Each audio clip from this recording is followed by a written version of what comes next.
ಎಲ್ಲ ಪತ್ರಿಕಾಗೋಷ್ಠಿಗಳನ್ನು ಜಿಲ್ಲಾ ಕೇಂದ್ರದಲ್ಲಿ ಮಾಡಬೇಕು ಅಂತ ತೀರ್ಮಾನ ಮಾಡಿ ಇವತ್ತಿಂದ ಅದು ಪ್ರಾರಂಭ ಮಾಡಬೇಕು ಅಂತ ಹೇಳಿ ಹೇಳ್ತಾ ಇದ್ವಿ. ಇವತ್ತು ವಿಶೇಷ ಏನು ಪತ್ರಿಕಾಗೋಷ್ಠಿ ಅಂತ ಹೇಳಿದ್ರೆ, ಇವತ್ತು ನಮ್ಮ ತಾಲೂಕಿನಲ್ಲಿ ಏನು ಶಾಸಕರಿದ್ದಾರೆ ಡಾಕ್ಟರ್ MC ಸುಧಾಕರ್ ಅವರು, ಇವರ ಜೊತೆಯಲ್ಲಿ ಅಧಿಕಾರಿಗಳು ಶಾಮೀಲಾಗಿ ತಹಸೀಲ್ದಾರು, AC ಅವರು ಮತ್ತು DC ಅವರು ಇವರೆಲ್ಲರೂ ಕೂಡ ಶಾಮೀಲಾಗಿ ಒಂದು ಸುಮಾರು 50 ಕೋಟಿ ರೂಪಾಯಿ ಆಸ್ತಿಯನ್ನು, ಇವತ್ತು ಮಾರುಕಟ್ಟೆ ಬೆಲೆ ಸುಮಾರು 50 ಕೋಟಿ ರೂಪಾಯಿ ಆಸ್ತಿ. ಈ 50 ಕೋಟಿ ರೂಪಾಯಿ ಆಸ್ತಿಯನ್ನು ತಹಸೀಲ್ದಾರ್ ಅವರು ಇವರು ಶಾಸಕರು ಯಾವುದೋ ಒಂದು ಟ್ರಸ್ಟ್ಗೆ ಶ್ರೀ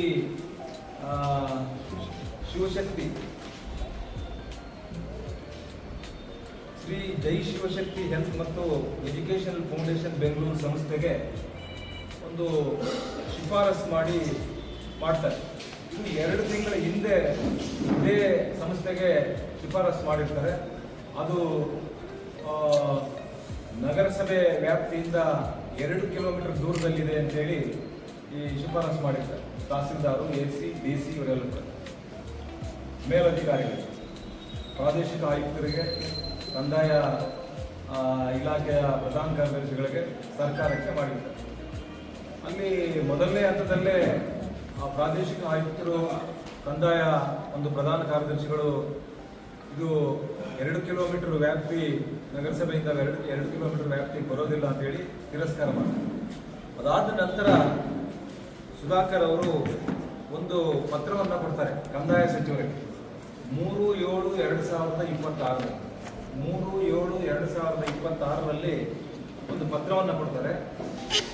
ಆ ಪತ್ರವನ್ನು ಕೊಟ್ಟಾಗ ಮಾನ್ಯ ಕಂದಾಯ ಮಂತ್ರಿಗಳು G. ಪರಮೇಶ್ವರ್ ಅವರು DC ಅವರಿಗೆ ಇದು examine and send proposal to the government ಅಂತೇಳಿ ಇದರ ಮೇಲೆ ಆ ಪತ್ರದ ಮೇಲೆ ಬರೆದು ಕಳಿಸ್ತಾರೆ. ಈ ಪ್ರಾಪರ್ಟಿ ಇವತ್ತು ಮಾರುಕಟ್ಟೆ ಬೆಲೆ ಸುಮಾರು 50 ಕೋಟಿ ರೂಪಾಯಿ. ಇವರು ಈ ಸಂಸ್ಥೆಗೆ ಈ ಒಂದು ಜೈ ಶಿವಶಕ್ತಿ ಹೆಲ್ತ್ ಅಂತ ಇವರು ಯಾರು ಟ್ರಸ್ಟ್ ಮಾಡ್ಕೊಂಡಿದ್ದಾರೆ, ಇದು ಲಾಭರಹಿತವಾಗಿ ಮಾಡಿರ್ತಕ್ಕಂಥ ಸಂಸ್ಥೆ ಇದು. ಹಾಗಾಗಿ ಇದಕ್ಕೆ ಮಾಡಬೇಕು ಅನ್ನೋದು ನಾನು ಇವತ್ತು ಇವರಿಗೆ ಕೇಳಲಿಕ್ಕೆ ಬಯಸ್ತೇನೆ. ಇವತ್ತು ಯಾಕೆಂದರೆ ಮಾನ್ಯ ಶಾಸಕರು ಬೇರೆ ಬೇರೆ ಸಂದರ್ಭಗಳಲ್ಲಿ ಇವತ್ತು ಕೈವಾರ ಭಾಗದಲ್ಲಿ, ಕೈವಾರ ಈಗ ಏನು ಪಟ್ಟಣ ಪಂಚಾಯತಿ ಆಗಿದೆ, ನಮೂನೆ 50ರಲ್ಲಿ, ನಮೂನೆ 53ರಲ್ಲಿ, ನಮೂನೆ 57ರಲ್ಲಿ ಯಾರ್ಯಾರು ಅರ್ಜಿಗಳು ಹಾಕೊಂಡಿದ್ದಾರೆ ರೈತರು, ಇವರು ಹೇಳ್ತಾರೆ ಪಟ್ಟಣ ಪಂಚಾಯತಿ 3 ಕಿಲೋಮೀಟರ್ ಇದೆ, 4 ಕಿಲೋಮೀಟರ್ ಇದೆ, ನಾವು ಮಾಡಕ್ ಬರೋದಿಲ್ಲ. ಆದ್ರೆ ಇಲ್ಲಿ ಇವರು ಏನ್ ಮಾಡ್ತಾರೆ, ಮೇಲಧಿಕಾರಿಗಳಿಗೆ ಸುಳ್ಳು ಮಾಹಿತಿಗಳನ್ನ, ಸುಳ್ಳು ವರದಿಗಳನ್ನ ಕೊಟ್ಟು ಇವತ್ತು ಈ ಒಂದು ನಗರಸಭೆ ವ್ಯಾಪ್ತಿಯಿಂದ ಹೊರಗಿದೆ, ಹಿಂದೆ ಹೇಳಿದ್ರು ನಗರಸಭೆ ವ್ಯಾಪ್ತಿಯಿಂದ ಹೊರಗೆ 2 ಕಿಲೋಮೀಟರ್ ಅಂತ ಹೇಳಿದ್ರು, ತಿರಸ್ಕಾರ ಆಯಿತು. ಈಗ ಮತ್ತೆ ವರದಿಯನ್ನು ಕೊಡ್ತಾರೆ ನಗರಸಭೆ ವ್ಯಾಪ್ತಿಯಿಂದ. ನಾನು ಯಾಕಂದ್ರೆ ಮೇಲಧಿಕಾರಿ ಪ್ರಾದೇಶಿಕ ಆಯುಕ್ತರ ಜೊತೆಯಲ್ಲಿ ನಾನು ಕೂಡ ಕುಂತಿದ್ದಂಥ ಸಂದರ್ಭದಲ್ಲಿ ಅವ್ರು ಕೇಳಿದ್ರು, DC ಅವರಿಗೆ ಕೇಳಿದ್ರು, ಏನ್ ಪ್ರಭು ಅವರೇ, ನಿಮ್ಗೇನು ಗೊತ್ತಾಗೋದಿಲ್ವಾ, ನಿಮ್ಗೇನು ಲಾಭ ಇದೆ ಇದರಲ್ಲಿ, ನಿಮ್ಗೇನು ಲಾಭ ಬಂದಿದೆ, ನಾಳೆ ಬೆಳಗ್ಗೆ ನೀವು ಸಿಗಾಕೊಳ್ತೀರಾ, ತೊಂದರೆ ಆಗುತ್ತೆ, ನೀವು ಯಾಕೆ ಈ ಥರ ಮಾಡ್ತೀರಾ ಅಂತೆಲ್ಲ ಕೇಳಿದಾಗ ಆ ಜಿಲ್ಲಾಧಿಕಾರಿಗಳು ಹೇಳ್ತಾರೆ, ನನಗೆ ಫೋನಲ್ಲಿ ಕೇಳಿಸ್ತಾ ಇದೆ, 5 ಕಿಲೋಮೀಟರ್ ದೂರದಲ್ಲಿದೆ ಈ ಜಾಗ ಅನ್ನುವಂಥದ್ದು. ಯಾಕಂದ್ರೆ ಮಾಧ್ಯಮ ಸ್ನೇಹಿತರು ತಮ್ಗೆಲ್ಲರಿಗೂ ಕೂಡ ಚಿಂತಾಮಣಿ ಗೊತ್ತಿದೆ, ತಮ್ಗೇನು ಹೊಸದೇನಲ್ಲ. ಈ ಜಾಗ ಎಲ್ಲಿ ಬರುತ್ತೆ ಅಂತ ಹೇಳಿದ್ರೆ, ಇವತ್ತು ಇಂಜಿನಿಯರಿಂಗ್ ಕಾಲೇಜ್ ಕಟ್ತಾ ಇದಾರಲ್ಲ, ಅದರ ಕೆಳಭಾಗದಲ್ಲಿ ಬರುತ್ತೆ. ಇಂಜಿನಿಯರಿಂಗ್ ಕಾಲೇಜ್ ಮೇಲೆ ಕಟ್ತಾ ಇದ್ದಾರೆ, ಅದರ ಕೆಳಗಿರ್ತಕ್ಕಂಥ ಜಾಗ ಈ ಜಾಗ, ವಡಗನಹಳ್ಳಿ, ಸರ್ವೆ ನಂಬರ್ 19. ಇದರ ಮಾರುಕಟ್ಟೆ ಬೆಲೆ ಇವತ್ತು 50 ಕೋಟಿ ರೂಪಾಯಿ.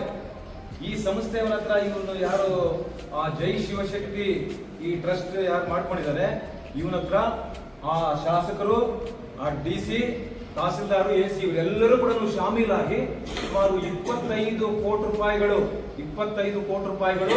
ಇವನ ಹತ್ರ ಒತ್ತಿಗೆಯನ್ನ ಪಡ್ಕೊಂಡು ಇವತ್ತು ತರಾತುರಿಯಲ್ಲಿ ಅಂದ್ರೆ ಎಷ್ಟು ಬೇಗ ಕಾರ್ಯಕರ್ತರಿಗಿಂತ ಕಡೆ ಆಗ್ಬಿಟ್ಟಿದ್ದಾರೆ ಜಿಲ್ಲಾಧಿಕಾರಿ. ರಾಜಕೀಯ ಕಾರ್ಯಕರ್ತರಿದ್ದಾರಲ್ಲ ಅವ್ರಿಗಿಂತ ಕಡೆ ಜಿಲ್ಲಾಧಿಕಾರಿಗಳಿವರು. 45 ದಿನಗಳಾದ್ರೂ ಕೂಡ ಅವರ ಬೋರ್ಡ್ ನೇತಾಡ್ತಾ ಇದ್ದಲ್ಲ, ಅದು ಕೇಳಿದ ಅವರು, ಸರ್ ನಾನೇನು ಜಿಲ್ಲಾಧಿಕಾರಿಗಳಾಗಿ ನಾನೊಬ್ಬ DC ಆಗಿ ಪ್ರತಿಯೊಂದು ಆಫೀಸ್ಗೂ ಕೂಡ ಹೋಗಿ ನಾನು ನೋಡಕ್ಕಾಗುತ್ತಾ ಅಂತ ಕೇಳಿದ್ರು. ನಾನು ಕೇಳಿದೆ ಅವರಿಗೆ, ನಿಮ್ಮ ಜಿಲ್ಲಾಧಿಕಾರಿಗಳ ನಿಮ್ಮ ಪ್ರೆಮಿಸಸ್ ಅಲ್ಲಿ ಏನ್ ನಡೀತಾ ಇದೆ ಅಂತ ನಿಮ್ಗೆ ಗೊತ್ತಿಲ್ಲ ಅಂತ ಹೇಳಿದ್ರೆ ಯಾವ ಸೀಮೆ ಜಿಲ್ಲಾಧಿಕಾರಿಗಳು ನೀವು ಯಾವ ಸೀಮೆ ಜಿಲ್ಲಾಧಿಕಾರಿಗಳು ಅಂತ ಕೇಳಿದಾಗ ಅವರು ಒಂದು ಸ್ವಲ್ಪ ಎರಡಿತು ಹೇಳಿ ಅವ್ರೇನ್ ಹೇಳಿದ್ರು, ಸರ್ ಅರ್ಧ ಗಂಟೆಯಲ್ಲಿ ಕಿತ್ತಾಕ್ತೀರಿ ಸರ್ ಅಂತ. ನೀವು ಕಿತ್ತಾಕಿದ್ರೆ ನಾನು ಯಾಕೆ ಹೇಳ್ತಾ ಇದ್ದೆ ನಿಮ್ಗೆ? ಅರ್ಧ ಗಂಟೆ ಮತ್ತೆ ಯಾರೋ ನೋಡಿದ್ರು, ಅರ್ಧ ಗಂಟೆಯಲ್ಲಿ ಬೋರ್ಡ್ ತೆಗೆದ್ರು. ನನಗೆ ಇನ್ನೂ ಒಂದು ಆಶ್ಚರ್ಯ ಏನು ಅಂತ ಹೇಳಿದ್ರೆ, ಈ ಜಿಲ್ಲಾಧಿಕಾರಿಗಳು ಈ ವರದಿಯನ್ನ ಪ್ರಾದೇಶಿಕ ಆಯುಕ್ತರಿಗೆ ಮತ್ತು ಕಂದಾಯ ಇಲಾಖೆಯ ಪ್ರಧಾನ ಕಾರ್ಯದರ್ಶಿಗಳಿಗೆ ಕಳಿಸ್ತಕ್ಕಂಥ ಸಂದರ್ಭದಲ್ಲಿ ಉನ್ನತ ಶಿಕ್ಷಣ ಸಚಿವರು ಅಂತ ಹಾಕ್ತಾರೆ ಇದರಲ್ಲಿ ರಿಪೋರ್ಟ್ ಅಲ್ಲಿ. ಇವರು ಪದವಿಯನ್ನ ಕಳ್ಕೊಂಡು ಮೇ ಕೊನೆಯ ತಿಂಗಳಲ್ಲಿ ಪದವಿಯನ್ನು ಕಳ್ಕೊಂಡಿರ್ತಕ್ಕಂಥದ್ದು. ಮೇ ತಿಂಗಳಲ್ಲಿ ಪದವಿಯನ್ನ ಕಳ್ಕೊಂಡ್ರು ಕೂಡ ಇವರು ವರದಿಯನ್ನ ಕಳಿಸಿರ್ತಕ್ಕಂಥದ್ದು ಯಾವಾಗ?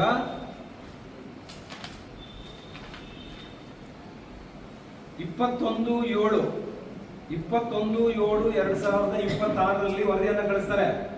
ಈ ವರದಿಯಲ್ಲಿ ಉನ್ನತ ಶಿಕ್ಷಣ ಸಚಿವರು, ಕರ್ನಾಟಕ ಸರ್ಕಾರ ಇವರು ಉಲ್ಲೇಖಿಸಿದ್ದಾರೆ. ಆದ್ರೆ ಇವರು DC ನಡೆಯನ್ನ ನೋಡಿದಾಗ ಇವರು ನಿಜವಾಗ್ಲೂ ಕೂಡ DC ಆಗಿ ಮುಂದುವರಿಕೆ ಲಾಯಕ್ಕಿಲ್ಲ. ಇವರು ಅನ್ಫಿಟ್, DC ಆಗಿ ಮುಂದುವರಿಯಲಿಕ್ಕೆ ಲಾಯಕ್ಕಿಲ್ಲ. ಆದ್ರೆ ಇವರೆಲ್ಲರೂ ಕೂಡ ಶಾಮೀಲಾಗಿ ಇವತ್ತು ಏನು 50 ಕೋಟಿ ರೂಪಾಯಿ ಆಸ್ತಿಯನ್ನ ಒಡೆಯಲಿಕ್ಕೆ ತಹಸೀಲ್ದಾರು, AC, DC ಇವರೆಲ್ಲರೂ ಕೂಡ ಶಾಮೀಲಾಗಿ ಇವತ್ತು ಈ ಆಸ್ತಿಯನ್ನ ಕಬಳಿಸಬೇಕು. ಇವರು ಜಿಲ್ಲಾಧಿಕಾರಿಯಾಗಿ ಮುಂದುವರಿಯಲಿಕ್ಕೆ ಇವರು ಯೋಗ್ಯರಲ್ಲ, ಜಿಲ್ಲಾಧಿಕಾರಿಗಳಾಗಿ ಮುಂದುವರಿಯಲಿಕ್ಕೆ ಇವರು ಯೋಗ್ಯರಲ್ಲ ಅನ್ನುವಂಥದ್ದನ್ನ ಈ ಸಂದರ್ಭದಲ್ಲಿ ನಾನು ಹೇಳಬೇಕಾಗ್ತದೆ. ಎಷ್ಟು ಸ್ಪಷ್ಟವಾಗಿ, ಎಷ್ಟು ಚೆನ್ನಾಗಿ ಅವರು ಹೇಳಿದ್ದಾರೆ ಅಂತ ಹೇಳಿದ್ರೆ, ಇವತ್ತು ಕೂಡ ಅಂದ್ರೆ ಇವ್ರಿಗೆ ಎಷ್ಟು ಭ್ರಮೆ. ಇವತ್ತು ಸಹಜವಾಗಿ ನಾವು ಬೇರೆ ಬೇರೆ ಪಕ್ಷಗಳಲ್ಲಿ ಇರ್ತಕ್ಕಂಥ ಸಂದರ್ಭದಲ್ಲಿ ಕಾರ್ಯಕರ್ತರಿಗೆ ಅವ್ರು ಒಳ್ಳೆಯವರು ಕೆಟ್ಟವರು ಏನಾದ್ರೂ ಮಾಡ್ಲಿ, ನಮ್ಮ ನಾಯಕರು ಅನ್ನುವಂತ ಒಂದು ವ್ಯಾಮೋಹ ಇರುತ್ತೆ. ಆದ್ರೆ ಜಿಲ್ಲಾಧಿಕಾರಿಗಳಿಗೆ ಒಬ್ಬ ಕಾಂಗ್ರೆಸ್ ಕಾರ್ಯಕರ್ತ ಅಂತ ಹೇಳಿ, ಒಬ್ಬ ಕಾಂಗ್ರೆಸ್ ಕಾರ್ಯಕರ್ತಂತರ ಇವತ್ತು ವ್ಯಾಮೋಹಕ್ಕೆ ಒಳಗಾಗಿದ್ದಾರಲ್ಲ, ಇದು ಎಷ್ಟರ ಮಟ್ಟಿಗೆ ಇದು ಜಿಲ್ಲೆ ಉಳಿಯುತ್ತಾ ಅನ್ನುವಂಥದ್ದನ್ನ ಇವತ್ತು ನಾವು ನೋಡ್ಬೇಕು. ನಿನ್ನೆ ಅಂಬೇಡ್ಕರ್ ಭವನ ಉದ್ಘಾಟನೆ ಆಯಿತು ನೋಡಿ. ಜಿಲ್ಲಾಧಿಕಾರಿಗಳ ನಾನು ಮೊದಲನೇ ಬಾರಿಗೆ ನೋಡ್ತಾ ಇರ್ತಕ್ಕಂಥದ್ದು. ನಾನು ಪ್ರಥಮ ಬಾರಿಗೆ, ನಾನು 35 ವರ್ಷ ರಾಜಕಾರಣದಲ್ಲಿದ್ದೇನೆ. ಮೊದಲನೇ ಬಾರಿಗೆ ಅಧಿಕಾರಿಗಳು, ತಹಸೀಲ್ದಾರು, ಇವರು ಕಮಿಷನರು, EO ಮತ್ತು ಜಿಲ್ಲಾಧಿಕಾರಿ, ಯಾರೋ ಕಾಂಗ್ರೆಸ್ ಕಾರ್ಯಕರ್ತರು ಅಥವಾ ಬೇರೆ ಬೇರೆ ಕಾರ್ಯಕರ್ತರುಗಳು ಆ ಫ್ಲೆಕ್ಸ್ಗಳು ಹಾಕೊಳ್ತಾರಲ್ಲ, ಈ ರೀತಿ ಫ್ಲೆಕ್ಸ್ಗಳನ್ನ ನೋಡಿರ್ತಕ್ಕಂಥದ್ದು ಮೊದಲನೇ ಕರ್ನಾಟಕ ರಾಜ್ಯದ ಇತಿಹಾಸದಲ್ಲಿ ಒಬ್ಬ ಜಿಲ್ಲಾಧಿಕಾರಿಗಳು ಈ ಮಟ್ಟಕ್ಕೆ ಇಳಿತಾರೆ ಅಂತ ಹೇಳಿದ್ರೆ, ಬಹುಶಃ ಈ ಎಲ್ಲ ನಡೆ ನುಡಿಗಳನ್ನ ನೋಡಿದಾಗ ನಿಜವಾಗ್ಲೂ ಕೂಡ ಇವರಿಗೆ ಜಿಲ್ಲೆಯನ್ನ, ಇವತ್ತು ಜಿಲ್ಲೆಯಲ್ಲಿರ್ತಕ್ಕಂಥ ಸರ್ಕಾರಿ ಜಾಗಗಳನ್ನ ಮಾರಾಟಕ್ಕೆ ಇಟ್ಟಿರ್ತಕ್ಕಂಥದ್ದು ಮೇಲ್ನೋಟಕ್ಕೆ ನಮ್ಮೆಲ್ಲರೂ ಕೂಡ ಗಮನಕ್ಕೆ ಬರ್ತಾ ಇದೆ.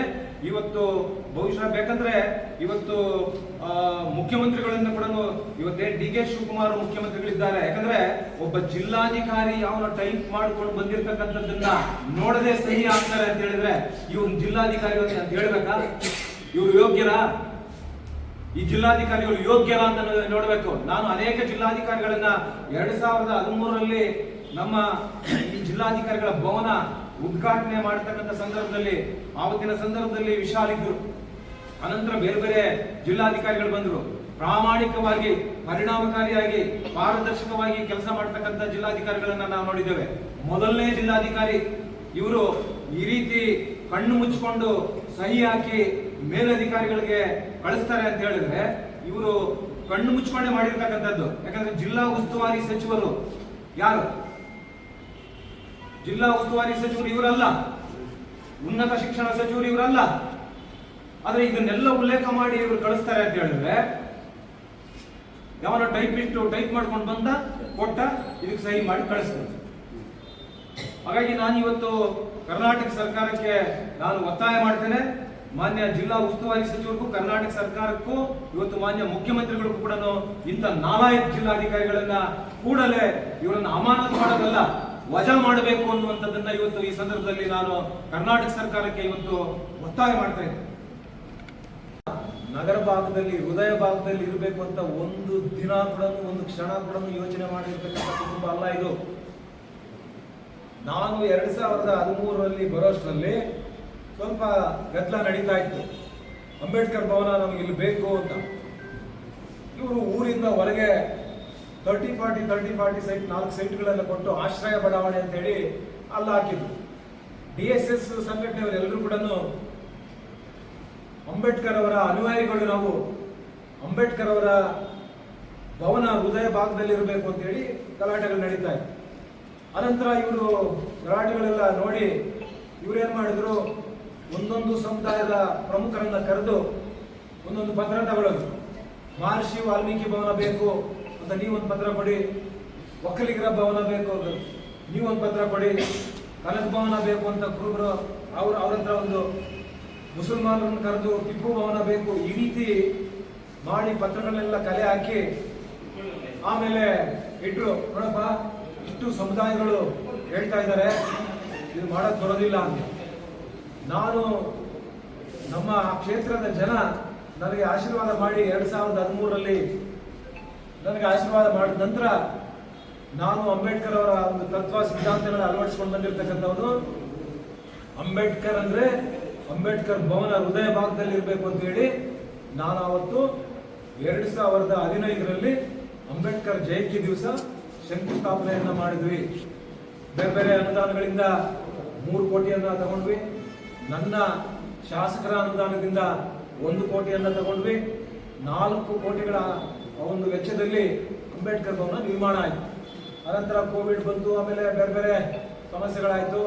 ನಾವು ತೆನಾಲಿಯಲ್ಲಿ ನನ್ನ ವೈಯಕ್ತಿಕ ಹಣದಿಂದ ನಾನು 5 ಲಕ್ಷ ರೂಪಾಯಿ ಅಡ್ವಾನ್ಸ್ ಕೊಟ್ಟು 10 ಲಕ್ಷ ರೂಪಾಯಿ ವೆಚ್ಚದಲ್ಲಿ ಅಂಬೇಡ್ಕರ್ ಪುತ್ಥಳಿಯನ್ನ ತೆನಾಲಿಯಲ್ಲಿ ನಮ್ಮ ಮುಖಂಡರನ್ನ ಕಳಿಸಿ ಒಂದು ಆರ್ಡರ್ ಮಾಡಿದ್ವಿ. ಅದು ಬರೋಷ್ಟರಲ್ಲಿ ಲೇಟ್ ಆಯಿತು, ಮತ್ತು ಎಲೆಕ್ಷನ್ ಬಂದ್ಬಿಡ್ತು. ಎಲೆಕ್ಷನ್ ಬಂದಂಥ ಸಂದರ್ಭದಲ್ಲಿ ನಾವು ಸೋತ್ವಿ, ಅದಾಗಲಿಲ್ಲ. ಆಮೇಲೆ ಈಗ ಅವರು ನವೀಕರಣ ಮಾಡಿದ್ದಾರೆ. ನಾನು 20 ಕೋಟಿ ಖರ್ಚು ಮಾಡಿದ್ದೀನಿ ಅಂತ ಹೇಳ್ತಾರೆ, ಸಂತೋಷ. ನವೀಕರಣ ಮಾಡಿ ಒಬ್ಬ ಇದರಲ್ಲೂ ಕೂಡ ಜಿಲ್ಲಾಧಿಕಾರಿಗಳ ಜವಾಬ್ದಾರಿ ಇರಬೇಕಾಗಿತ್ತು, ಆ ಶಾಸಕರ ಜವಾಬ್ದಾರಿ ಇರಬೇಕಾಗಿತ್ತು. ಶಂಕುಸ್ಥಾಪನೆ ಮಾಡಿದಂಥ ಸಂದರ್ಭದಲ್ಲಿ ನನ್ನ ಅಧ್ಯಕ್ಷತೆಯಲ್ಲಿ KH ಮುನಿಯಪ್ಪನವರು ಸಂಸದರಾಗಿದ್ರು. ಶಂಕುಸ್ಥಾಪನೆ ಕಲ್ಲು ನಿನ್ನೆ ಹಾಕಲಿಲ್ಲ. ಬಂದಂಥ ಮಿನಿಸ್ಟರ್ಗಳು, ಬಂದಂಥ ಜನ ನೋಡ್ತಾರೆ, ಇದ್ಯಾವ ಕಲ್ಲು ಇದು, ಇದೇ ಇವ್ರ ಕೊಡುಗೆ ಏನು ಅಂತ ಗೊತ್ತಾಗ್ಬಿಡುತ್ತೆ ಅಂತ ಹೇಳಿ ಶಾಸಕರು, ಜಿಲ್ಲಾಧಿಕಾರಿಗಳು ನೋಡಪ್ಪ ಏನ್ ಮಾಡ್ತಿರೋ ನನ್ಗೆ ಗೊತ್ತಿಲ್ಲ, ಒಂದು 2 ದಿನ ಇದನ್ನೆಲ್ಲಾದ್ರೂ ಮುಚ್ಚಿಟ್ಬಿಡ್ರಿ, ಒಂದು 2 ದಿನ ಇದನ್ನೆಲ್ಲಾದ್ರೂ ಮುಚ್ಚಿಟ್ಬಿಡ್ರಿ ಅಂತ ಹೇಳಿ ಮುಚ್ಚಿಟ್ಟು ನಿನ್ನೆ ಕಾರ್ಯಕ್ರಮವನ್ನು ಮಾಡಿದ್ದಾರೆ. ನನಗೆ ಸಮಾಜ ಕಲ್ಯಾಣ ಇಲಾಖೆ ಅಧಿಕಾರಿಗಳು ಹೇಳಿದ್ರು ಕಳ್ತನ ಆಗ್ಬಿಟ್ಟಿದೆ ಅಂತ ಹೇಳಿ. ಆದ್ರೆ ಸರ್ಕಾರದ ಒಂದು ಶಂಕುಸ್ಥಾಪನೆ ಮಾಡಿರ್ತಕ್ಕಂಥ ಕಲ್ಲು ಕಳ್ತನ ಆಗಿದೆ ಅಂತ ಹೇಳಿದ್ರೆ ಅದೇನು ಬೀದಿಯಲ್ಲಿತ್ತ? ಶಂಕುಸ್ಥಾಪನೆ ಕಲ್ಲು ಬೀದಿಯಲ್ಲಿತ್ತ? ಅಂದ್ರೆ ಜಿಲ್ಲಾಧಿಕಾರಿಗಳಿಗೆ, ಅಂದ್ರೆ ಈಗಾಗಲೇ ನಾನು ಹೇಳಿದ್ದೀನಿ ಇವ್ರ ನಡೆ ಯಾವ ರೀತಿ ನಡೀತಾ ಇದೆ ಅಂತ. ಇವರು ನಡೆ ನೋಡಿದ್ರೆ ಬಹುಶಃ ನನಗೆ ಅನ್ಸುತ್ತೆ ಇವರು ಜಿಲ್ಲಾಧಿಕಾರಿಗಳು ಮುಂದುವರಿಲಿಕ್ಕೆ ಇವರು ಲಾಯಕ್ಕಿಲ್ಲ. ಜಿಲ್ಲಾಧಿಕಾರಿಗಳ ನನಗೆ ಮಾಧ್ಯಮ ಸ್ನೇಹಿತರು ಕೇಳಿದ್ರು, ಸರ್ ನೀವು ಕೇಳಬೇಕಾಗಿತ್ತು. ನಾನು ಯಾಕೆ ಕೇಳಬೇಕು ಜಿಲ್ಲಾಧಿಕಾರಿಗಳಿಗೆ? ಜಿಲ್ಲಾಧಿಕಾರಿಗಳ ಜವಾಬ್ದಾರಿ ಇರಬೇಕಾಗಿತ್ತು. ಒಂದು ಕಟ್ಟಡ ಉದ್ಘಾಟನೆ ಆಗ್ತಾ ಇದೆ ಅಂದ್ರೆ ಇದು ಶಂಕುಸ್ಥಾಪನೆ ಆಗಿದ್ದು ಯಾವಾಗ, ಇದರ ಶಂಕುಸ್ಥಾಪನೆ ಕಲ್ಲು ಏನಾಗಿದೆ ಇರಬೇಕಾಗಿತ್ತು. ಅಂದ್ರೆ ನಿರ್ಲಕ್ಷ್ಯತನ, ಬೇಜವಾಬ್ದಾರಿತನ, ಇವತ್ತು ಒಂಥರ ಗುಲಾಮ್ಗಿರಿ ತರ ಕೆಲಸ ಮಾಡ್ತಾ ಇದ್ದಾರೆ ಜಿಲ್ಲಾಧಿಕಾರಿಗಳು. ಗುಲಾಮರು ಅಂದ್ರೆ ತಪ್ಪಾಗೋದಿಲ್ಲ, ಗುಲಾಮ್ಗಿರಿತನ ಮಾಡ್ತಾ ಇದ್ದಾರೆ ಇವರು. ಅವ್ರು ಹೇಳಿದ್ದನ್ನು ಮಾಡ್ತಾ ಇದ್ದಾರೆ. ಇವರಿಬ್ರು ಸೇರಿ ನೀವು ಕಲ್ಲು ಮುಚ್ಚಾಕ್ಬಹುದು, ಆದ್ರೆ ಆ ಭವನ ಅಲ್ಲಿ ಬರ್ಬೇಕಂದ್ರೆ ಯಾರು ಕಾರಣ ಅನ್ನುವಂಥದ್ದು ಇಡೀ ಕ್ಷೇತ್ರದ ಪ್ರತಿಯೊಂದು ಮನೆಯಲ್ಲಿ ಪ್ರತಿಯೊಬ್ಬರಿಗೂ ಕೂಡ ನಾಗರಿಕರಿಗೂ ಕೂಡ ಗೊತ್ತಿದೆ. ನೀವು ಕಲ್ಲು ಮುಚ್ಚಿಡ್ಬೋದು, ನಂಗೇನು ತೊಂದರೆ ಇಲ್ಲ. ನೀವು ಕಲ್ಲು ಮುಚ್ಚಿಡ್ಬೋದು, ಆಗದೆ ಇರ್ಬೋದು. ಆದ್ರೆ ಚಿಂತಾಮಣಿ ವಿಧಾನಸಭಾ ಕ್ಷೇತ್ರದಲ್ಲಿ ಪ್ರತಿಯೊಬ್ಬರಿಗೂ ಕೂಡ ಅಂಬೇಡ್ಕರ್ ಭವನ ಇಲ್ಲಿ ಸ್ಥಾಪನೆ ಆಗ್ಬೇಕು ಅಂದ್ರೆ ಯಾರ ಕಾರಣ ಅನ್ನುವಂಥದ್ದು ಗೊತ್ತಿದೆ, ಹಾಗಾಗಿ ಈ ಜಿಲ್ಲಾಧಿಕಾರಿಗಳ ಪಾತ್ರ ಅದರಲ್ಲೂ ಕೂಡ ಇದೆ.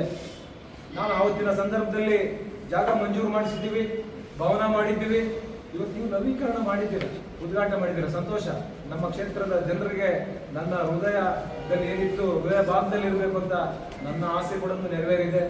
ನಮ್ಗೆ ಸಂತೋಷ ಆಗಿದೆ, ನಮ್ಗೇನು ಬೇಸರ ಇಲ್ಲ. ನೀವೆಷ್ಟು ಅನುದಾನ ತಂದಿದ್ದೀರಿ ಟ್ರಸ್ಟ್ಗೆ ಅಂತ ಹೇಳಿ 20 ಎಕರೆ ಮಾಡಕ್ ಹೋದ್ರು, ಅದು ರಿಜೆಕ್ಟ್ ಆಯ್ತು. ಸ್ವಾಮೀಜಿ ಮಠದಿಂದ ನನಗೂ ಫೋನ್ ಮಾಡಿದ್ರು, ಯಾರೋ ಲಿಂಗೇಶ್ ಅಂತ ಫೋನ್ ಮಾಡಿದ್ರು. ನಾನು ಹೇಳಿದೆ, ನೀವು ಇವತ್ತು ಸ್ವಾಮೀಜಿ ಚಿಕ್ಕ ಬುದ್ಧಿಯವರು ದೊಡ್ಡ ಬುದ್ಧಿಯವರು ಹೋದ್ಮೇಲೆ, ಚಿಕ್ಕ ಬುದ್ಧಿಯವರು ಬಂದ ಮೇಲೆ ಇದ್ರ ಸ್ವಾಮೀಜಿ ಮಠ ಹೆಸರು ಇವತ್ತು ಆಕಾಶದಲ್ಲಿದೆ, ಆಕಾಶದ ಎತ್ತರಕ್ಕೆ ಏರಿಸಿದ್ದೀರಾ. ಇವರು ಜೊತೆ ಸೇರಿದ್ರೆ ನಿಮ್ಮ ಮಠಕ್ಕೆ ಕೂಡ ಕಪ್ಪು ಮಸಿ ಬಳಿತಾರೆ, ದಯಮಾಡಿ ಇವರು ಸಂಘ ಬಿಡಿಲಿ ಅನ್ನುವಂಥದ್ದನ್ನ ಆ ಸಂದರ್ಭದಲ್ಲಿ ಅವ್ರು ಹೇಳಿದ್ರು, ಅದು ಬಿಟ್ವಿ. ಆದ್ರೆ ಪದೇ ಪದೇ ಇವ್ರ ಚಾಳಿ. ಇತ್ತೀಚೆಗೆ ರಾಜ್ಯ ಹೈಕೋರ್ಟ್ ಕೂಡ ಹುಲ್ಲು ಬನ್ನಿ ಖರಾಬ್ ಇವತ್ತೇನು ಮಾರಾಟ ಮಾಡಿದ್ದಾರೆ ಇವರು ಅಂತ ನಾವೇನು ಪದೇ ಪದೇ ಆರೋಪ ಮಾಡ್ತಾ ಇದ್ವಿ, ಹಲವಾರು ವರ್ಷಗಳಿಂದ ಆರೋಪ ಮಾಡ್ತಾ ಇದ್ವಿ. ರಾಜ್ಯ ಹೈಕೋರ್ಟ್ ಇವತ್ತು ಅದನ್ನ ಏನಿವತ್ತು ಹೌದು ಇವರು ಮಾಡಿದ್ದಾರೆ, ಸಾಬೀತಾಗಿದೆ. 45 ದಿನಗಳಾಗಿದೆ.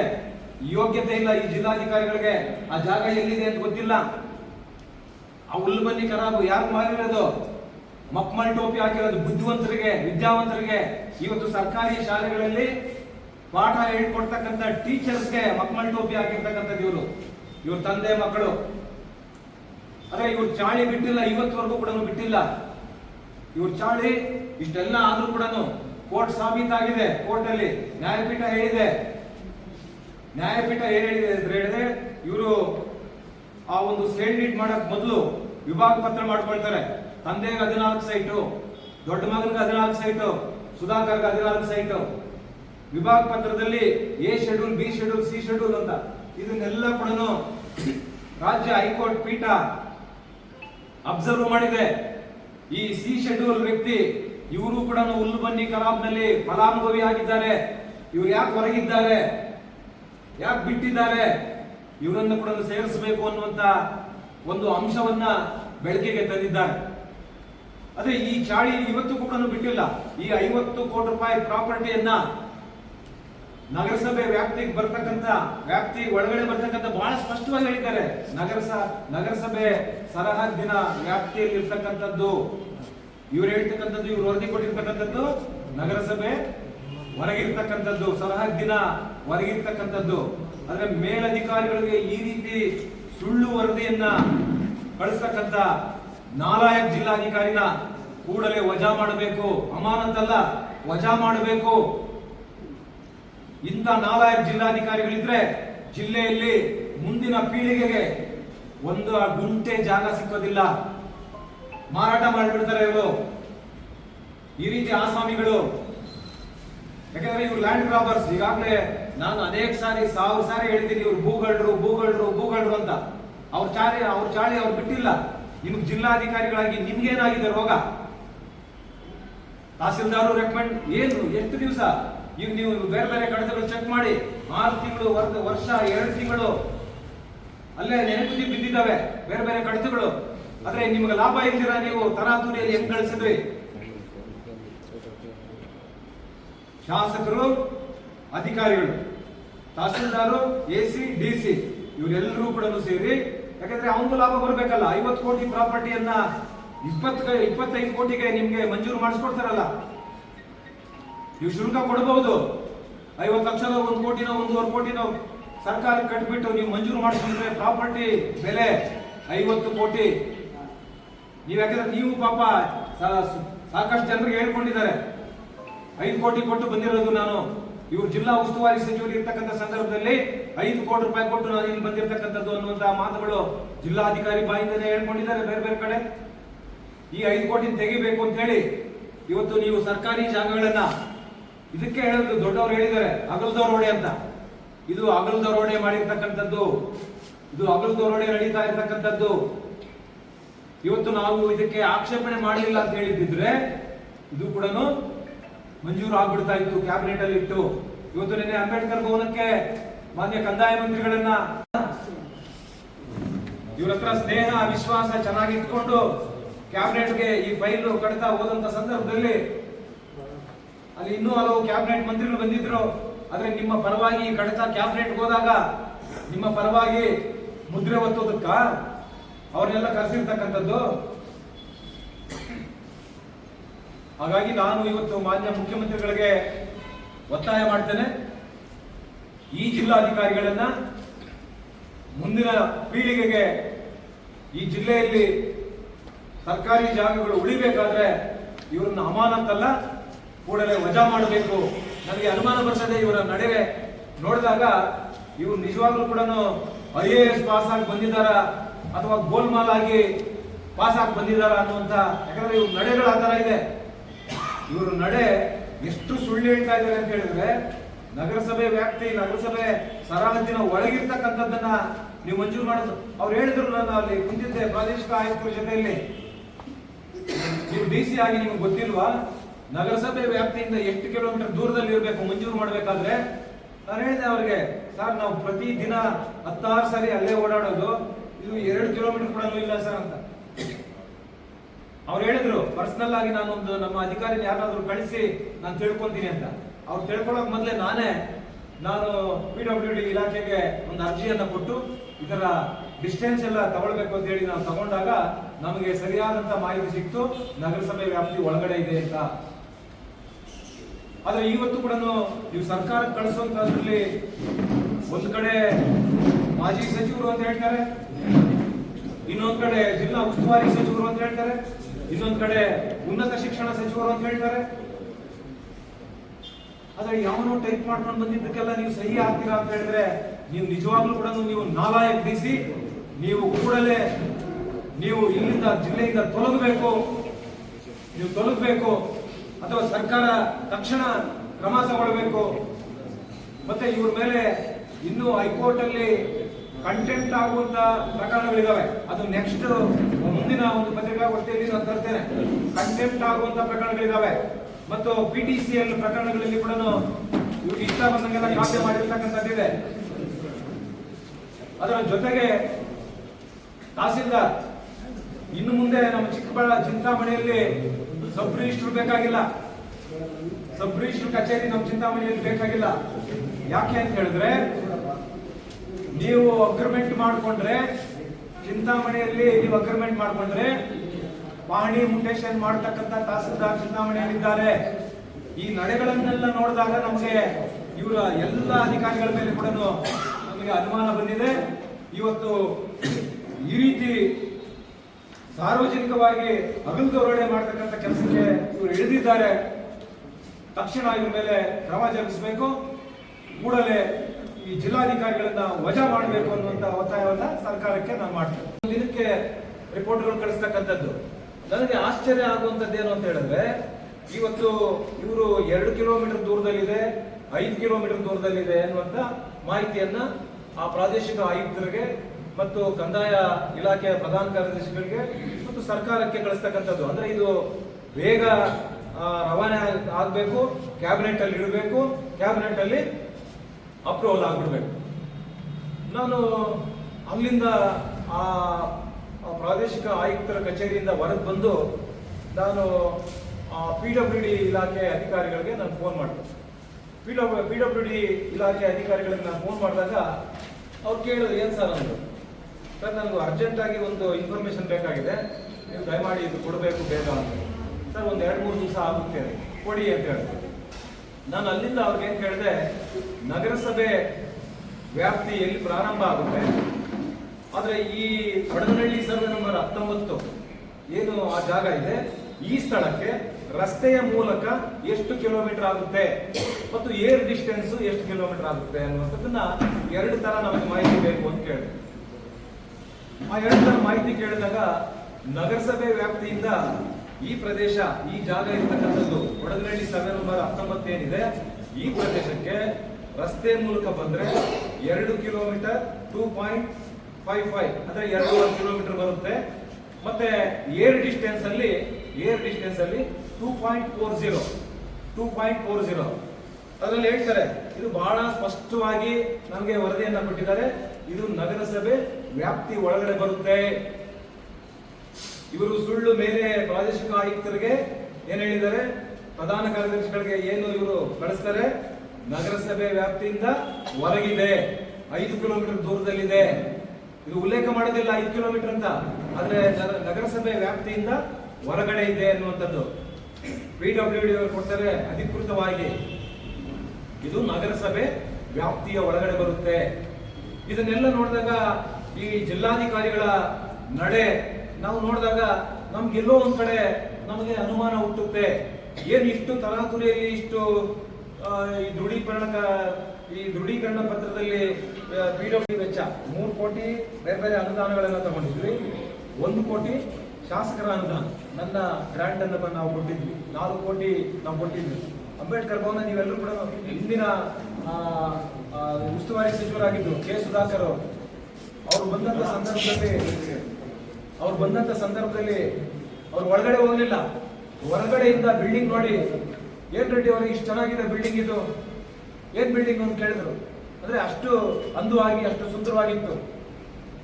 ಅವ್ರು ನಾನು ಕೇಳಿದೆ ಅವ್ರಿಗೆ, ಸರ್ ಅಂಬೇಡ್ಕರ್ ಭವನ ಅಂತ, ಏನ್ ರೆಡ್ಡಿ ಅವರೇ ಜಿಲ್ಲೆಯಲ್ಲಿಲ್ಲ, ಅಷ್ಟು ಸುಂದರವಾಗಿದೆ, ಅಷ್ಟು ಚೆನ್ನಾಗಿದೆ ಅನ್ನುವಂಥ ಮಾತನ್ನ ಆವತ್ತಿನ ಸಂದರ್ಭದಲ್ಲಿ ಅವ್ರು ಹೇಳಿದ್ರು.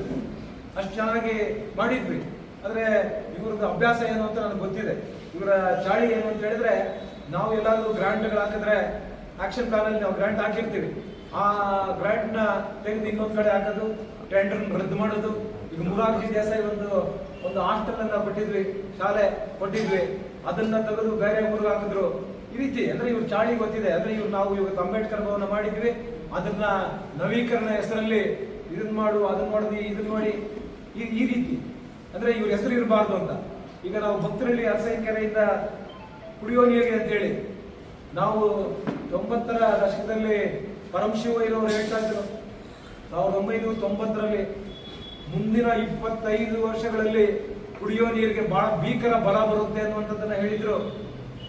ಇವ್ರು ಸುಮ್ಮನೆ ಕೈ ಕೊಟ್ಟು ಮಲಗಿದ್ರು, ಇವರೇನು ಮಾಡಲಿಲ್ಲ. ನಾನು ಶಾಸಕರಾದ್ಮೇಲೆ ಕುಡಿಯೋ ನಗರ ಭಾಗದಲ್ಲಿ 1 ಲಕ್ಷ ಜನಸಂಖ್ಯೆ ಇದ್ದಾರೆ ಅಂತ ಹೇಳಿ ಅರಸೈನ ಕೆರೆಯಿಂದ 12 ಕಿಲೋಮೀಟರ್ ದೂರದಲ್ಲಿ ಇರ್ತಕ್ಕಂಥ ಕೆರೆಯಿಂದ ನಗರ ಭಾಗಕ್ಕೆ ನೀರು ತಂದ್ವಿ. ಇವ್ರೇನ್ ಮಾಡಿದ್ರು, ಅವರ ಮುಖಂಡರನ್ನ ಹೈಕೋರ್ಟ್ ಕಳಿಸಿದ್ರು. ನಾವಿಲ್ಲಿ ಗದ್ದೆಗಳು ಮಾಡ್ತಾ ಇದೀವಿ, ನಮ್ಗೆ ನೀರು ಬೇಕು ಅಂತ ನೀವು ಹೈಕೋರ್ಟ್ ದಾವೆ ಹಾಕಿ ಅಂತ. ಹೈಕೋರ್ಟ್ ದಾವೆ ಹಾಕಿದ್ರು. ಹೈಕೋರ್ಟ್ ನಲ್ಲಿ ಯಾಕೆ ಮಗ ಕುದುಕ್ ಕಳಿಸಿದ್ರು, ಕುಡಿಯೋ ನೀರಿನಲ್ಲಿ ರಾಜಕೀಯ ಮಾಡಬಾರ್ದು ಅಂತ ಹೇಳಿ ನೀರು ತಂದ್ವಿ. ಇಂಥ ಕೆಲಸಗಳು ಇವ್ರದ್ದು. ಅವ್ರು ಏನ್ ಮಾಡಿದ್ರು ಸಹಿಸಲಿಲ್ಲ. ಆದ್ರೆ ಈ ಸರ್ಕಾರಿ ಜಾಗಗಳನ್ನ ಹೊಡೆಯೋದ್ರ ಚಾಳಿ ಮಾತ್ರ ಬಿಟ್ಟಿಲ್ಲ. 5 ಎಕರೆ 10 ಗುಂಟೆ. ಇವತ್ತು ನೀವು ಆ ಜಾಗದ ಮುಂದೆ ಯಾದವ ಹಾಸ್ಟೆಲ್ ಇದೆ. ನೀವು ಅದರ ಯಾದವ ಹಾಸ್ಟೆಲ್ ಪಕ್ಕದಲ್ಲಿ ನೀವು ಇವತ್ತು 25 ಲಕ್ಷ ಕೇಳ್ತಾರೆ. ಏನೋ 1 ಗುಂಟೆಗೆ 25 ಲಕ್ಷ ಕೇಳ್ತಾರೆ.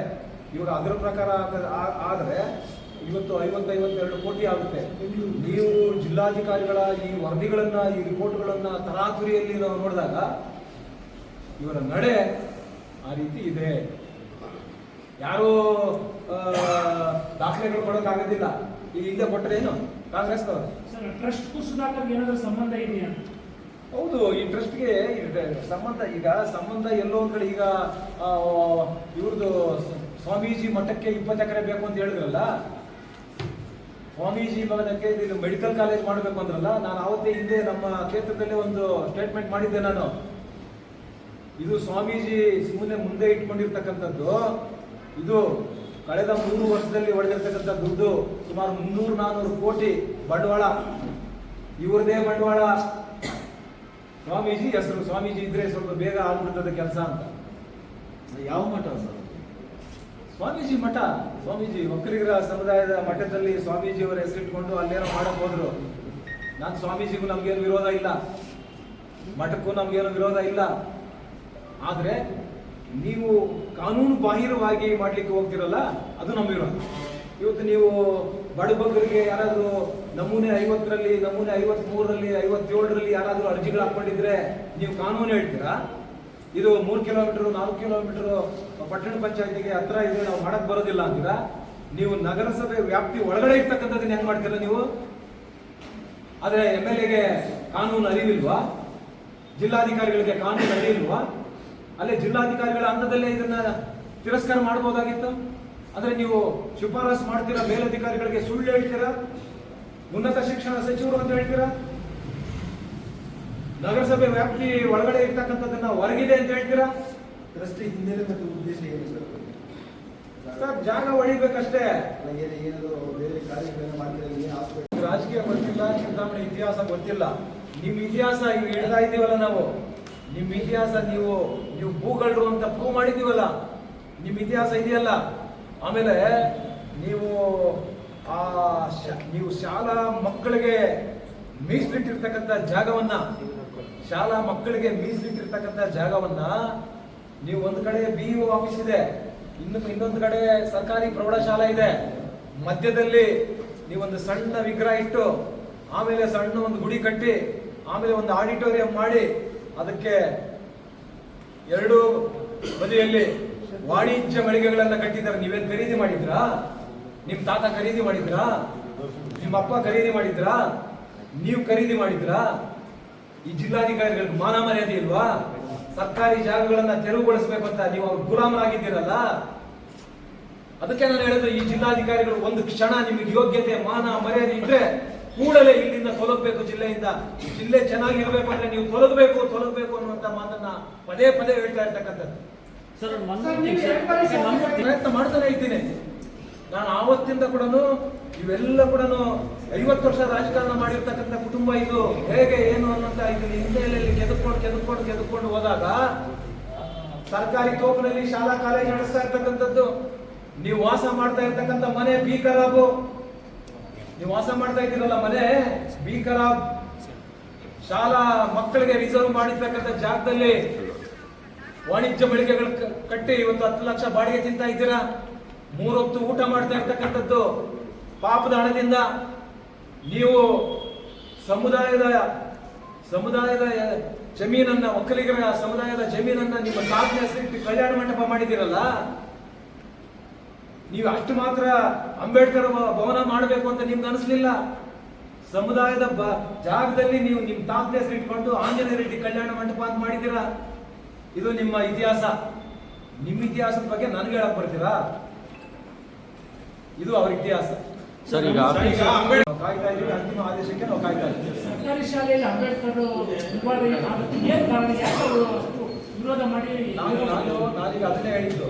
ನಾನೀಗ ಸರ್ಕಾರಿ, ಈಗ ಅವ್ರ ಜಾಗ ಅಲ್ಲ, ಸರ್ಕಾರಿ ಜಾಗದಲ್ಲಿ ಇಟ್ಟಿರ್ತಕ್ಕಂಥ ಪುತ್ಥಳಿಯನ್ನ, ಅಂಬೇಡ್ಕರ್ ಪುತ್ಥಳಿಯನ್ನ ರಾತ್ರೋರಾತ್ರಿ 100 ಪೊಲೀಸರನ್ನ ಇಟ್ಕೊಂಡು, ನೀವು ಜಿಲ್ಲಾ ಉಸ್ತುವಾರಿ ಮಂತ್ರಿಗಳು, ಆ ಸಂದರ್ಭದಲ್ಲಿ ನೀವು ರಾತ್ರೋರಾತ್ರಿ ಒಂದು ಅಂಬೇಡ್ಕರ್ ಪುತ್ಥಳಿಯನ್ನ ನೀವು ತೆಗಿತೀರಾ ಅಂದ್ರೆ ದೇಶದ ಇತಿಹಾಸದಲ್ಲಿ, ತಾಲೂಕಲ್ಲ, ಜಿಲ್ಲೆಯಲ್ಲ, ದೇಶದ ಇತಿಹಾಸದಲ್ಲಿ ಅಂಬೇಡ್ಕರ್ ವಿರೋಧಿ ಯಾರು ಅಂದ್ರೆ ಡಾಕ್ಟರ್ ಎಂ ಸಿ ಸುಧಾಕರ್. ದೇಶದ ಇತಿಹಾಸದಲ್ಲಿ ಒಬ್ಬ ಅಂಬೇಡ್ಕರ್ ಪುತ್ಥಳಿಗೆ ಕೈ ಇಟ್ಟಿದ್ದಾರೆ ಅಂತ ಹೇಳಿದ್ರೆ ಅದು MC ಸುಧಾಕರ್. ದೇಶದ ಇತಿಹಾಸದಲ್ಲಿ ಅಂಬೇಡ್ಕರ್ ವಿಚಾರವಾಗಿ ಕೈ ಇಟ್ಟು ಸುಟ್ಟೋಗ್ಬಿಟ್ಟಿದ್ದಾರೆ.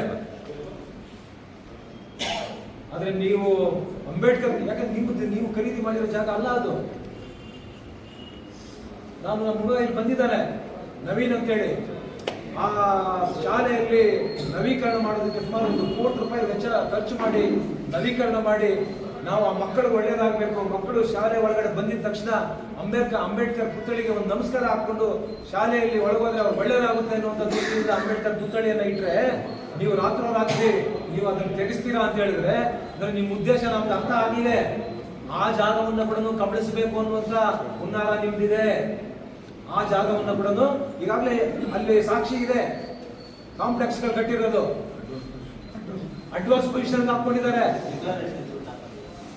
ಅಡ್ವಾನ್ಸ್ ಪೊಸಿಷನ್ ಹಾಕೊಂಡಿದ್ದಾರೆ ಅಂದ್ರೆ ನೀವೇನ್ ಖರೀದಿ ಮಾಡಿದಾರ? ನಿಮ್ಮದ, ನಿಮ್ಮ ತಾತಂದ, ನಿಮ್ಮ ಅಪ್ಪಂದ, ನಿಮ್ಮದ?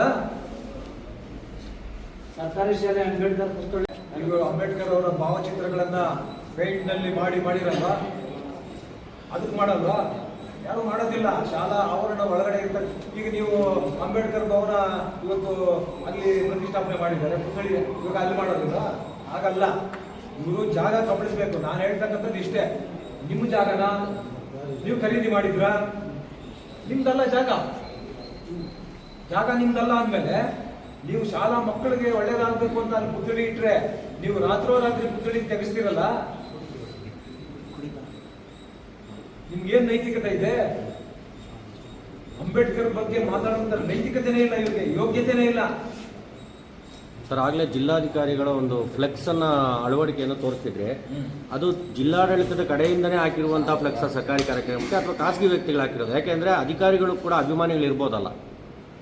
ನಾನು ಮೊದಲನೇ ಬಾರಿಗೆ ನೋಡ್ತಾ ಇರ್ತಕ್ಕಂಥದ್ದು ಅಲ್ಲ, ಇತಿಹಾಸದಲ್ಲಿ ಮೊದಲನೇ ಬಾರಿಗೆ ನೋಡ್ತಾ ಇರ್ತಕ್ಕಂಥದ್ದು. ಎಲ್ಲಿ ನೋಡಿರೋದು? ತಾಲೂಕ್ ಕಚೇರಿ ಪಕ್ಕದಲ್ಲಿ ಅಭಿಮಾನಿಗಳು ಇಲ್ಲ. ನೀವು ಅಭಿಮಾನಿಗಳು ಆಗ ಹೇಳಕ್ ಬರೋದಿಲ್ಲ. ನೀವು ನನಗೆ ತಕ್ಷಣ ಇವತ್ತು ಇಲ್ಲಿ ಪ್ರೆಸ್ ಮೀಟ್ ಇದೆ ಅಂದ್ರೆ ಬೆಳಗ್ಗೆ ಕಿತ್ತಾಕಿದ್ದಾರೆ. ಯಾಕೆ? ಅಭಿಮಾನಿಗಳು ಹಾಕಿರೋದು ಇರ್ಬೇಕಾಗಿತ್ತಲ್ಲ. ಇನ್ನೂ ಒಂದು ವಾರ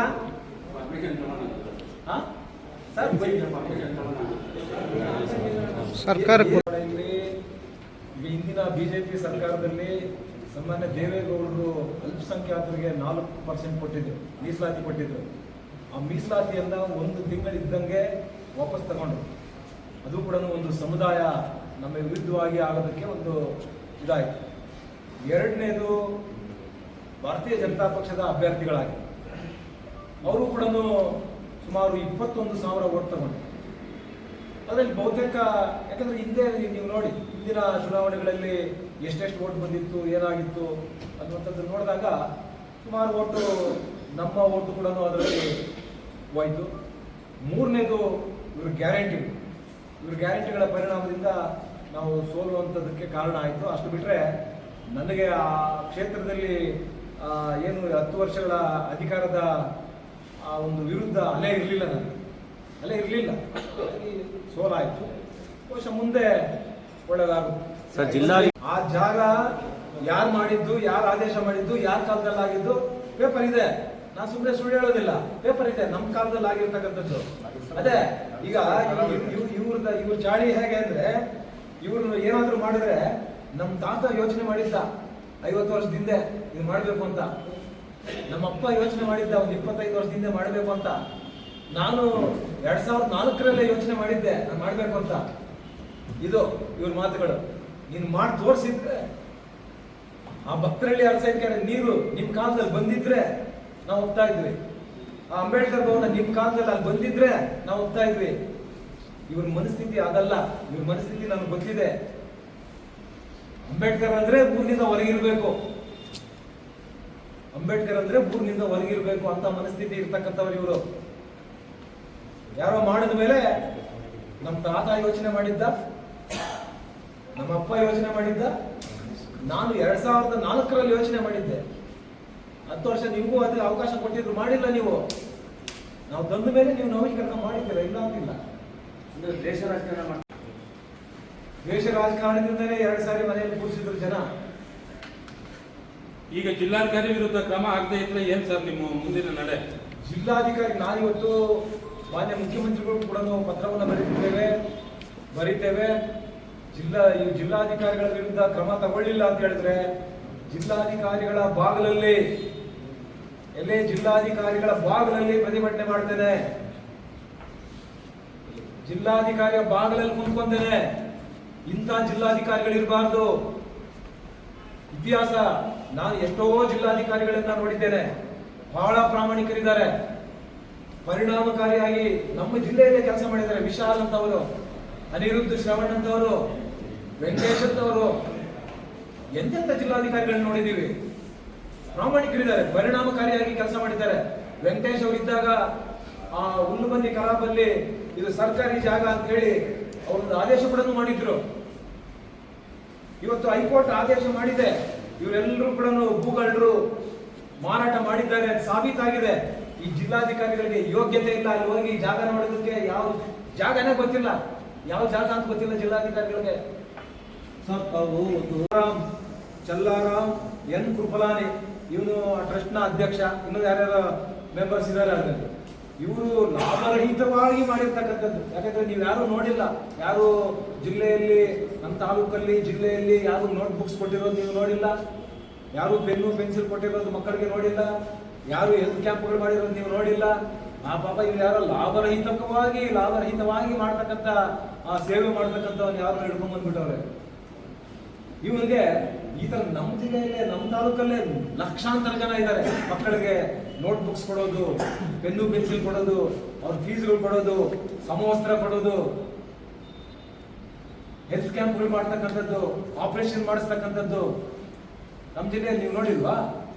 ಇದ್ಯಾರೋ ಚೆಲ್ಲಾರಾಮ್ ಕೃಪಲಾನಿ, ಇದ್ಯಾರೋ ಮಾರ್ವಾಡಿ ಹಿಡ್ಕೊಂಡ್ ಬಂದು ಇವನ ಹತ್ರ ಸಂದಾಯ ಮಾಡಿಕೊಂಡು ಇವ್ರ ಜೋಬುಗಳು ತುಂಬಿಸ್ಕೊಂಡು ಇವರು ಸರ್ಕಾರಕ್ಕೆ ಸುಳ್ಳು ವರದಿಗಳನ್ನ ವರದಿ ಮಾಡೋದು. ಚಿಂತಾಮಣಿ ಅಭಿವೃದ್ಧಿ ನಾನು ಅಭಿವೃದ್ಧಿ ಮಾಡಿದ್ದೀನಿ, ಈಗ ಅವ್ರಿಗೆ ಅವಕಾಶ ಕೊಟ್ಟಿದ್ದಾರೆ, ಅವರು ಕೂಡ ಮಾಡಬೇಕು, ಮಂತ್ರಿಗಳಾಗಿಟ್ಟು ಮಾಡಬೇಕು. ಅಭಿವೃದ್ಧಿ ಏನ್ ಮಾಡಿದ್ರೆ ನೀವು? ಏನು ಹುಲ್ಬಂದಿ ಕರ ಮಾರಾಟ ಮಾಡೋದು ಅಭಿವೃದ್ಧಿನ? ಡೀಮ್ಡ್ ಫಾರೆಸ್ಟ್ ಅಲ್ಲಿ ಇವರು ಬೆಟ್ಟನ ಕೊರೆದು ಗುಹೆ ಮಾಡಿರ್ತಕ್ಕಂಥದ್ದು ಅಭಿವೃದ್ಧಿನ? ನಾವು ಅದನ್ನ ಡೆಮಾಲೇಷನ್ ಮಾಡ್ಬೇಕು ಅಂತ ಹೇಳಿಲ್ಲ, ಸರ್ಕಾರ ತಗೊಳ್ಳಿ ಅಂತ ಹೇಳಿದ್ದೀವಿ. ಸರ್, ಗುಹಾಂತರ ದೇವಾಲಯಕ್ಕೆ ತಮಿಳುನಾಡಿನಲ್ಲಿ ನಾವು ಸಾಕಷ್ಟು ವರದಿಗಳನ್ನ ಸಲ್ಲಿಸಿ ಅದೇನಾಗಿದೆ ಸರ್? ಹೈಕೋರ್ಟ್ ಆದೇಶ ಮಾಡಿದೆ, ಹೈಕೋರ್ಟ್ ಆದೇಶ ಮಾಡಿದೆ, ಸ್ಟೇ ಕೊಟ್ಟಿದ್ದಾರೆ. ನೀವು ಮಾಡ್ಕೊಂಡಿರ್ತಕ್ಕಂಥ 16 ಎಕರೆ ಮಂಜೂರು ಮಾಡಿಸಿದ್ರಲ್ಲ ಕ್ಯಾಬಿನೆಟ್ ಅಲ್ಲಿ ಇಟ್ಟು, ಇದು ಅಕ್ರಮವಾಗಿದೆ, ಇದು ಸರಿ ಇಲ್ಲ, ಇದು ಸರ್ಕಾರಕ್ಕೆ ವಾಪಸ್ ಹೋಗ್ಬೇಕು ಅನ್ನುವಂಥದ್ದಕ್ಕೆ ಸ್ಟೇ ಕೊಟ್ಟಿದ್ದಾರೆ. ಮತ್ತೆ ಬೆಟ್ಟ ಕೊಡದಿರೋದಕ್ಕೆ ಸಾಕಷ್ಟು ದೂರುಗಳು ತಮ್ಮ ಕಡೆ ಇದ್ದಾರೆ. ಅದ್ರ ಬಗ್ಗೆ ಅಲ್ಲ, ಈಗ ಸ್ಟೇ ಕೊಟ್ಟಿದ್ದಾರೆ, ಅದು ಅಂತಿಮ ಆದೇಶ ಬರಬೇಕು. ಅಂತಿಮ ಆದೇಶಕ್ಕೆ ಈಗ ಮುಂದಿನ ತಿಂಗಳು ಇರೋದಿಲ್ಲ. ಈಗ ಹಿಂದೆ ಕಾಂಗ್ರೆಸ್ನವರು ಬಿಜೆಪಿಯವರು 40% ಕಮಿಷನ್ 40% ಅಂತ ಹೇಳಿದ್ರಲ್ಲ, ಏನಾದ್ರು ಒಂದು ದಾಖಲೆ ತೋರಿಸಿದ್ರ? ದಾಖಲೆಗಳು ಇರೋದಿಲ್ಲ.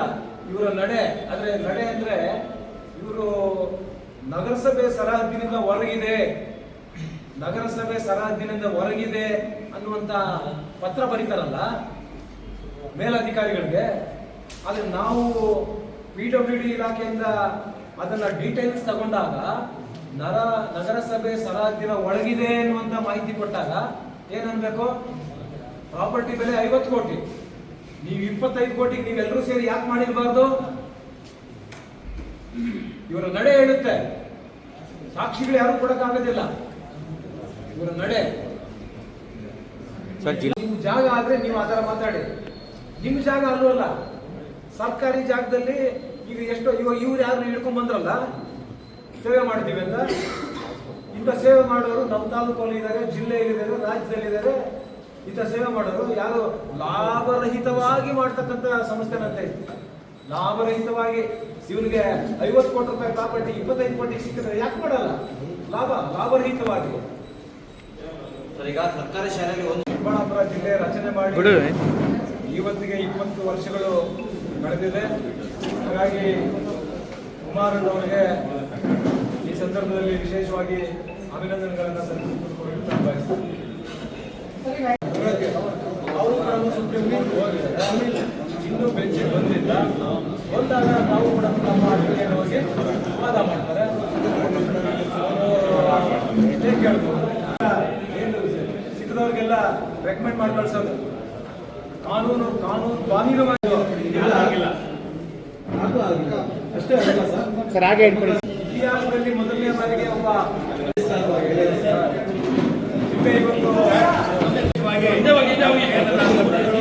ಮತ್ತೆ ನಮ್ಮ ಜಾತ್ಯತೀತ